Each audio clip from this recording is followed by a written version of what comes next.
Mi novia decía que yo era su roommate, hasta que descubrí por qué. Capítulo 1. El lenguaje de las sombras. La confianza no se rompe de golpe, como un cristal que cae al suelo. Se desmorona lentamente, como una casa vieja que cede ante la humedad. Yo no me di cuenta de que mi vida era una mentira hasta que el silencio en nuestra propia casa se volvió más ruidoso que nuestras palabras. Mi nombre es Julián. Durante 4 años, Valeria y yo fuimos esa pareja que todos envidiaban. No teníamos mucho dinero, pero teníamos una complicidad que parecía blindada. Vivíamos en un departamento pequeño en el centro, decorado con muebles de segunda mano que nosotros mismos habíamos restaurado los domingos por la tarde. Ella era una arquitecta con una ambición brillante, y yo, un redactor publicitario que siempre encontraba las palabras adecuadas para todo, excepto para lo que estaba por venir. Todo cambió el día que recibió la llamada de Artemis Group. «Julián, me aceptaron», gritó ella, saltando sobre mí aquella tarde de marzo. Recuerdo el olor de su perfume, la calidez de su abrazo. En ese momento yo era el hombre más orgulloso del mundo. Artemis Group era el Olimpo, una firma de consultoría y logística que solo contrataba a la élite. El sueldo era 3 veces lo que ella ganaba antes. «Por fin vamos a poder viajar», me dijo. «Por fin vamos a comprar esa casa con jardín». Pero el primer lunes de su nuevo empleo algo se sintió diferente. Valeria regresó a las 10 de la noche. No venía cansada, venía transformada. Traía puesto un traje sastre que le costó medio sueldo y una mirada que yo no reconocía. «¿Cómo te fue, amor?», le pregunté teniendo la cena lista. Ella dejó su bolso en la entrada y evitó mi mirada mientras se quitaba los tacones. «Bien», respondió secamente. «Pero hay algo que tenemos que hablar, Julián. Es sobre la política de la empresa». Me senté en el sofá, sintiendo un nudo extraño en el estómago. Ella se sentó frente a mí, pero no a mi lado. Puso una distancia física que, en retrospectiva, fue el primer muro que construyó entre nosotros. «Mi jefe, Mauricio, es un hombre de la vieja escuela», comenzó a decir, jugueteando con su anillo el que yo le había regalado. «Dice que en el mundo de los negocios de alto nivel, la imagen lo es todo, especialmente para una mujer joven en un puesto de dirección». «No entiendo a qué vas con esto», dije yo intentando sonreír. Me pidieron que mantuviera mi vida privada en absoluta reserva. Según ellos, si los inversores saben que tengo una relación estable y larga, proyectan en mí una imagen de distracción familiar. Creen que no estaré disponible 24/7 para el trabajo. Así que les dije que vivía con un amigo. El silencio que siguió fue sepulcral. Podía oír el tic-tac del reloj de la cocina, ese que ella misma había elegido. «¿Un amigo?», repetí. «Sí. Un roommate, un compañero de departamento para dividir gastos. Es solo por un tiempo, Julián. Hasta que me consolide en la firma. No cambia nada entre nosotros, ¿verdad?». Yo quería gritar, quería decirle que era una locura. Pero vi sus ojos. Había una súplica mezclada con una frialdad nueva. Ella quería ese puesto más que a nada. Y yo, en mi afán de ser el compañero perfecto, cometí el error más grande de mi vida, asentí. «Está bien», dije. «Si es solo en el trabajo, puedo vivir con eso». Esa noche, por primera vez en 4 años, Valeria me dio la espalda al dormir. Las semanas siguientes fueron un descenso lento hacia la invisibilidad. Mi existencia en el departamento comenzó a ser borrada metódicamente. Primero fueron las fotos. «Julián, mañana vienen unos socios. De la oficina a tomar una copa antes. De la cena», me dijo un martes. «¿Podrías quitar las fotos de nuestro viaje a la playa del pasillo? No quiero que hagan preguntas». Esa tarde, me vi a mí mismo guardando nuestros recuerdos en una caja de cartón bajo la cama. Ver las paredes vacías me hizo sentir como un intruso en mi propio hogar. Cuando llegaron sus colegas, yo tuve que quedarme encerrado en mi estudio fingiendo que trabajaba. Escuchaba sus risas desde la sala. Escuchaba a Valeria hablando de su libertad y de lo difícil que era encontrar buenos roommates hoy en día. Cada palabra era un cuchillo. Una tarde, mientras ella estaba en la ducha, su teléfono vibró sobre la mesa de noche. No soy de los que revisan teléfonos, nunca lo fui. Pero la curiosidad, o quizá el instinto de supervivencia, me obligó a mirar. Era una notificación de LinkedIn. Alguien había visitado su perfil. Entré a su cuenta de trabajo, que estaba abierta en su laptop. Lo que vi me heló la sangre. Su biografía no decía nada de arquitectura ni de logística. Decía, especialista en relaciones estratégicas y gestión de activos humanos. Y lo peor no fue eso. Fue la foto de portada. Era ella en una cena de gala, sosteniendo una copa de champán y mirando intensamente a un hombre que yo no conocía. Un hombre mayor, de cabello canoso y traje italiano. El comentario debajo de la foto, escrito por su jefe Mauricio, decía: «Excelente avance con el objetivo, Valeria. Mantén la posición. ¿Objetivo? Mantén la posición. ¿De qué demonios estaban hablando? Esa noche, Valeria salió de la ducha y me encontró mirando la pantalla. No se asustó, no se disculpó. Simplemente cerró la laptop de un golpe y me miró con una autoridad que nunca le había visto. No vuelvas a tocar mis cosas de la oficina, Julián, dijo con voz gélida. No tienes idea de lo que está en juego aquí. ¿Qué está en juego, Valeria? ¿Nuestra relación? ¿O el hecho de que me estás tratando como un mueble que estorba? Te estoy tratando como el hombre que prometió apoyarme, respondió ella, vistiéndose para salir de nuevo. Tengo una cena de negocios, no me esperes despierto. Verla salir por esa puerta fue como ver a un fantasma. Ella ya no era la mujer que yo amaba.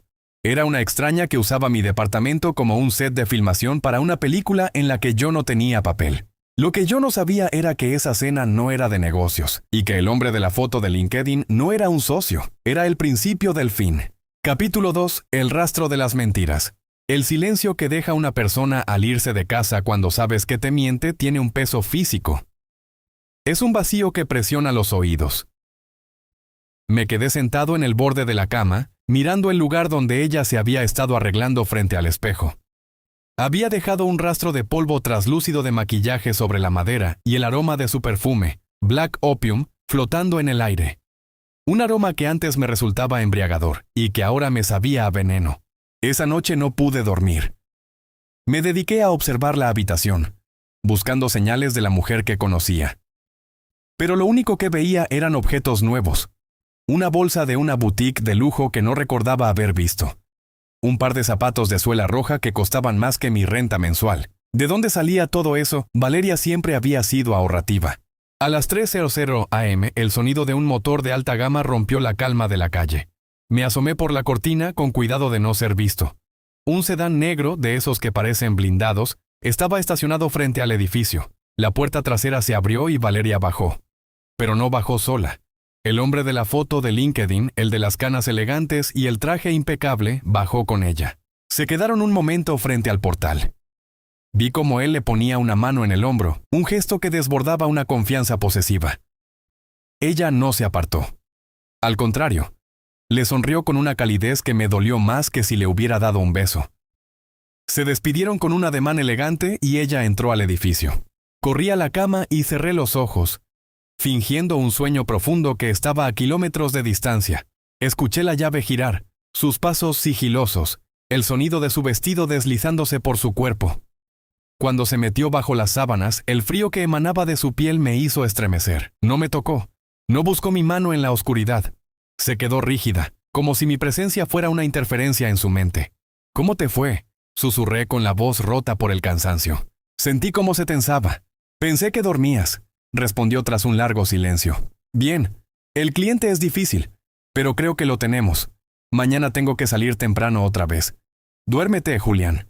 A la mañana siguiente decidí que no podía seguir siendo un espectador pasivo de mi propia humillación. Esperé a que ella se fuera y llamé a la única persona que podía ayudarme, don Ricardo, el vecino del 4B. Ricardo era un hombre de 70 años, un ex investigador privado que pasaba sus días leyendo novelas de espionaje y observando la calle desde su balcón.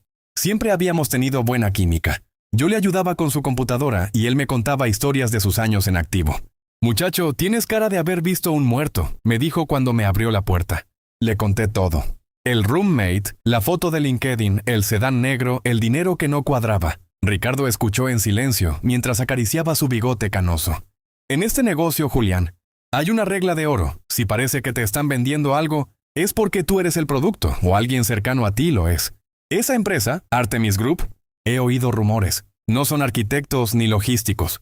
Son facilitadores. ¿Qué significa eso? Significa que fabrican realidades para gente, que tiene demasiado dinero y muy poca moral. Si tu novia está ahí, es porque tiene un talento que ellos necesitan. Y si te ocultan a ti, es porque tú estorbas en la narrativa que están construyendo para un cliente». Ricardo me ofreció algo que no pude rechazar. Su equipo de vigilancia antiguo pero funcional. Me dio una grabadora de voz de largo alcance y un rastreador. GPS del tamaño de una moneda. Pon esto en su auto o en su bolso si puedes. Y Julián, prepárate, a veces la verdad no te libera. Solo te quema los puentes para que no puedas volver atrás. Esa misma tarde, mientras Valeria se preparaba para otra reunión de emergencia, Logré deslizar el rastreador en el forro de su maletín de cuero. Mis manos temblaban tanto que casi lo tiró. Ella salió a las 6:00 p.m. Yo me senté en mi estudio con la laptop de Ricardo, observando el punto rojo moverse por el mapa de la ciudad. El punto no fue a las oficinas de Artemis. Se dirigió hacia el norte, a una zona de mansiones rodeadas de muros altos y cámaras de seguridad. El punto se detuvo en una propiedad inmensa. Pasaron 2 horas, 3, el punto rojo no se movía. No aguanté más, tomé las llaves de mi auto viejo y manejé hasta allá.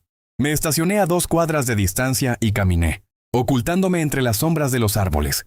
La mansión era un monumento a la opulencia. A través de los grandes ventanales del segundo piso pude ver movimiento.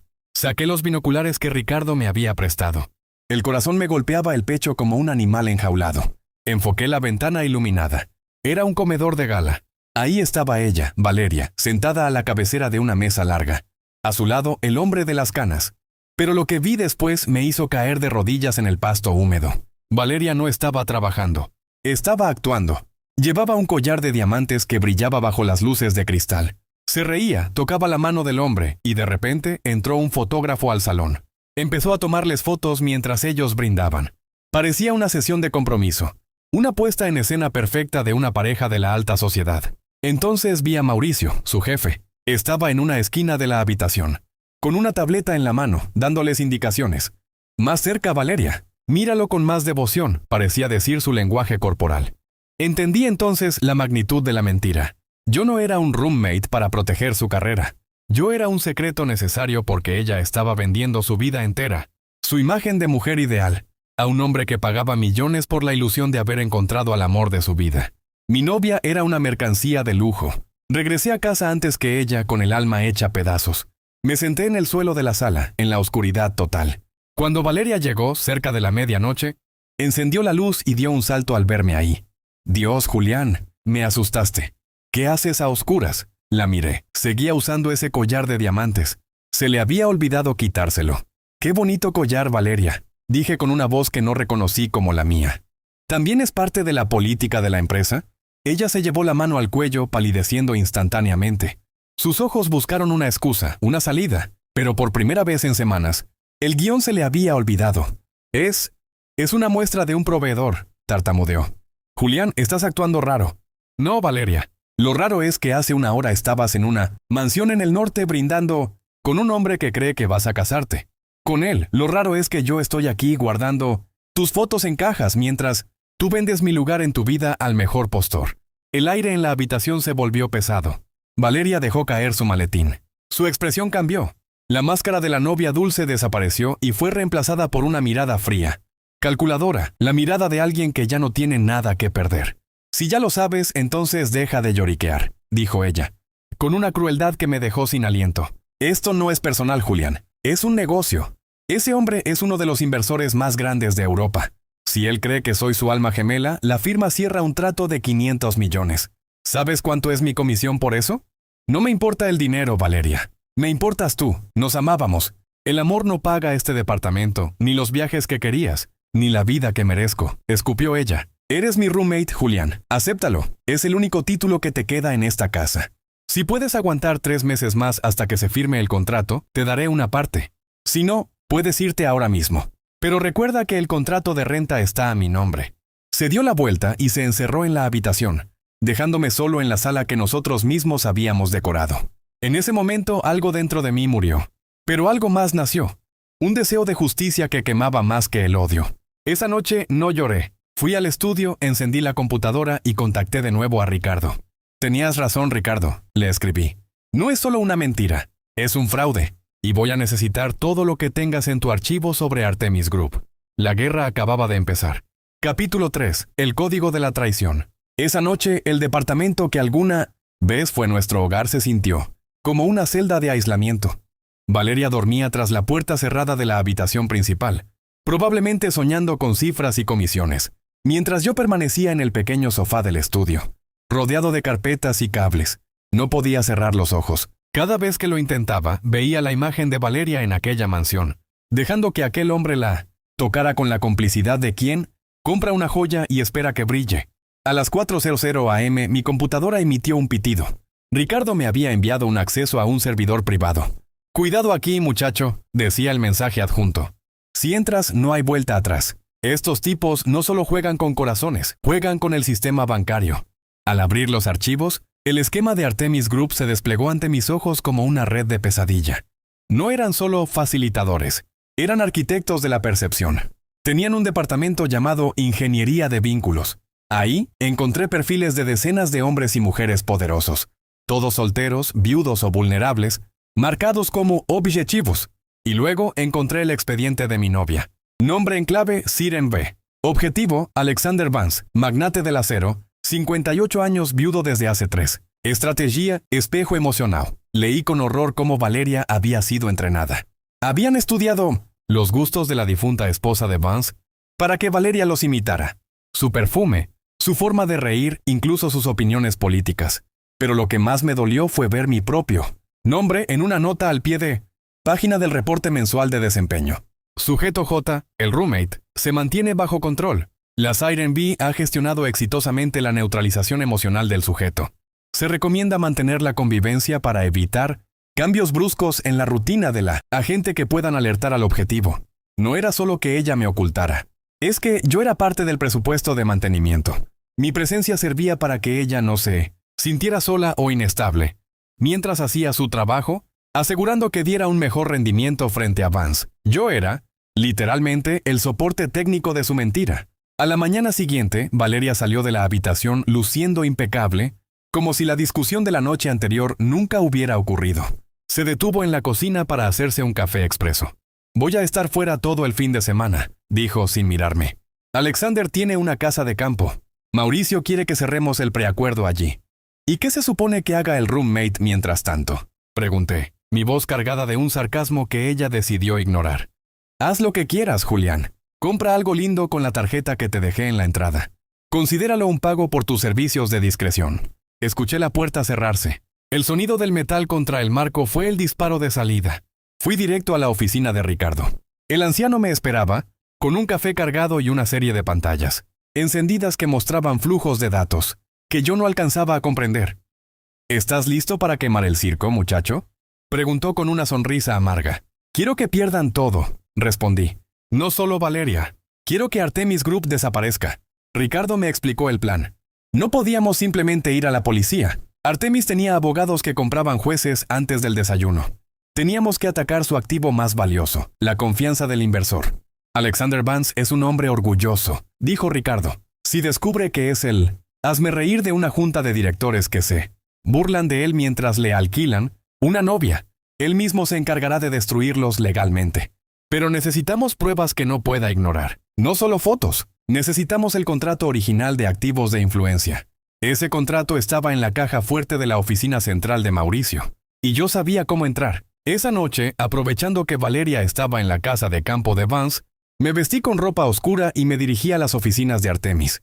Gracias a que Valeria solía dejar su bolso en la entrada cuando llegaba cansada, yo había logrado clonar su tarjeta de acceso magnética días atrás, casi por instinto, antes de saber para qué la usaría. El edificio estaba en silencio. El eco de mis pasos en el mármol me ponía los pelos de punta. Subí al piso 42. La oficina de Mauricio olía a habanos caros y a un poder rancio. Me tomó 20 minutos encontrar la caja fuerte detrás de un cuadro de arte abstracto. Ricardo me hablaba por un auricular, dándome las frecuencias para un dispositivo de escucha que había pegado a la cerradura electrónica. 2 a la izquierda, 1 a la derecha. «Espera». La voz de Ricardo era un susurro constante. Clic. La puerta se abrió. Dentro no solo había contratos, había tabletas con grabaciones. Por curiosidad enfermiza, encendí una. Eran sesiones de debriefing, donde Valeria y otros agentes se reían de sus objetivos. «Vance es tan patético», decía la voz de Valeria en la grabación. «Ayer casi llora porque le dije que su color favorito también era el mío. Es como quitarle un dulce a un niño. Julián al menos es más entretenido de manipular». Sentí un vacío en el estómago. La humillación era total. Tomé el contrato original, las tabletas y todos los archivos físicos que pude meter en mi mochila. Pero justo cuando me disponía a salir, la luz del pasillo se encendió. «Sabía que vendrías, Julián». Era Mauricio. Estaba parado en la puerta, apoyado en su bastón de plata, con 2 hombres de seguridad detrás de él. No parecía enojado, parecía entretenido. «Valeria me dijo que eras inteligente. pero que tu sentimentalismo te hacía predecible, dijo caminando hacia mí. ¿Realmente creíste que podías entrar aquí y salir como si nada? Entrégame la mochila y quizás deje que te vayas de la ciudad con un poco de dignidad. Este contrato es la prueba de un fraude multimillonario. Mauricio, dije apretando las correas de la mochila. Vance no es el único. He visto los nombres. Si esto sale a la luz, Artemis cae mañana. Mauricio soltó una carcajada seca. Muchacho, ¿crees que a Vance le importa el fraude? Ese hombre es un tiburón. Lo único que le importa es su ego. Si le entregas eso, lo primero que hará será borrarte a ti para que nadie sepa que fue engañado. Estás cavando tu propia tumba. En ese momento, mi teléfono vibró en mi bolsillo. Era una videollamada de Valeria. Mauricio me hizo un gesto para que contestara. En la pantalla, Valeria aparecía con el rostro desencajado, llorando. Estaba en una habitación oscura. Julián, por favor, dales lo que piden, sollozó. Alexander, él lo sabe todo.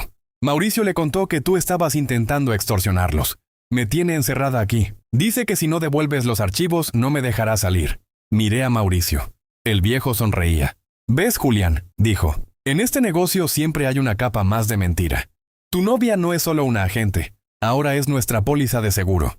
¿Qué vas a elegir? ¿La verdad o la vida de la mujer que, a pesar de todo, no puedes dejar de amar? Me quedé helado. El contrato pesaba en mis manos. Miré a los guardias, miré la pantalla con el rostro suplicante de Valeria. Y luego miré a Mauricio a los ojos. Fue entonces cuando recordé algo que Ricardo me había dicho. En una habitación llena de mentirosos, el único que gana es el que sabe que todos están mintiendo. Tienes razón, Mauricio, dije bajando la mochila. El amor es una debilidad, pero hay algo que olvidaste sobre mí. Yo no soy arquitecto ni inversor. Soy redactor. Y sé leer entre líneas. Le mostré la pantalla del teléfono a Mauricio. El reflejo en el ojo de Valeria en la videollamada mostraba una luz verde constante. Una luz que solo tienen las cámaras de grabación. De Artemis en sus sets de entrenamiento. Valeria no estaba secuestrada. Estaba actuando una vez más para salvar su comisión. Dile a Valeria que su actuación ha bajado de nivel, dije. Y antes de que los guardias pudieran reaccionar, tiré una pequeña granada de humo que Ricardo me había dado por si las moscas, y corrí hacia la salida de emergencia.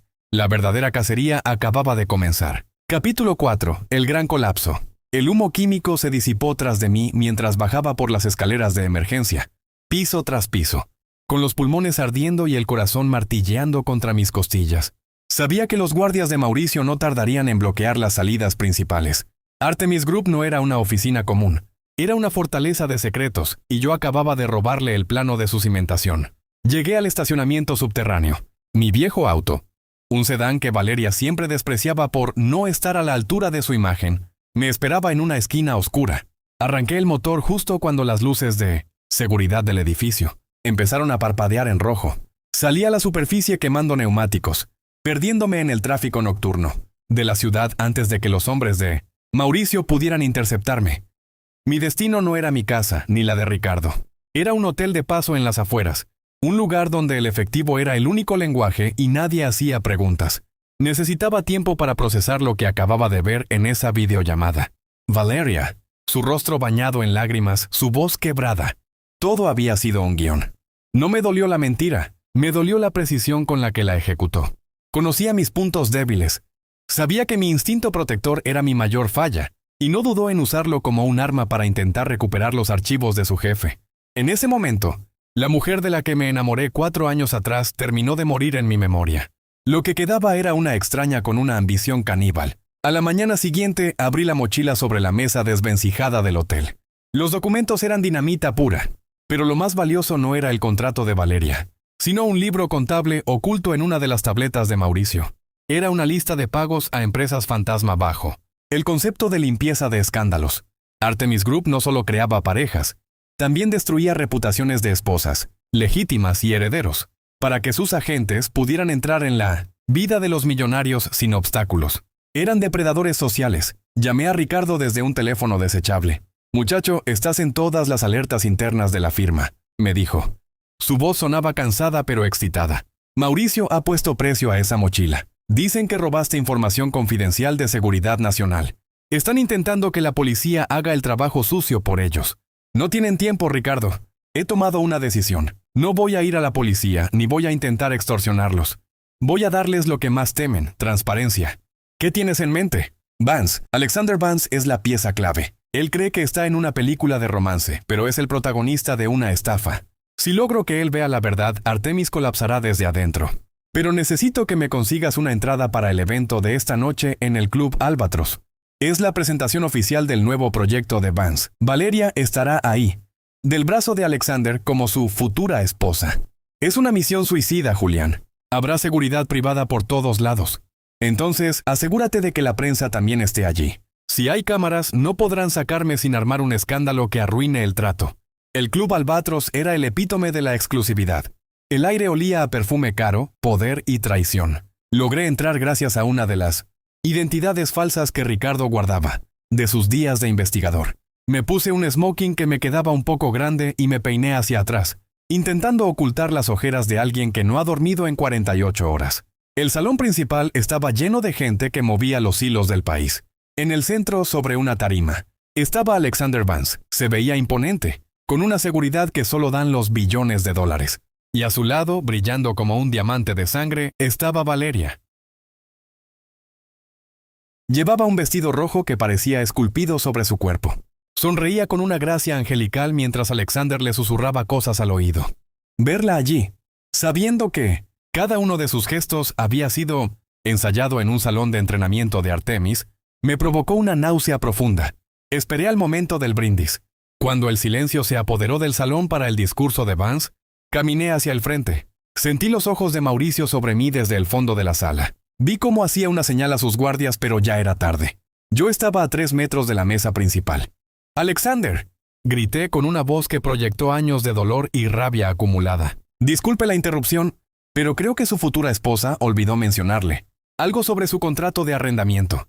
La seguridad se abalanzó sobre mí, pero yo ya había sacado la tableta de la mochila y la había conectado al sistema de proyección que Vance iba a usar para sus diapositivas. Ricardo había hackeado el acceso minutos antes.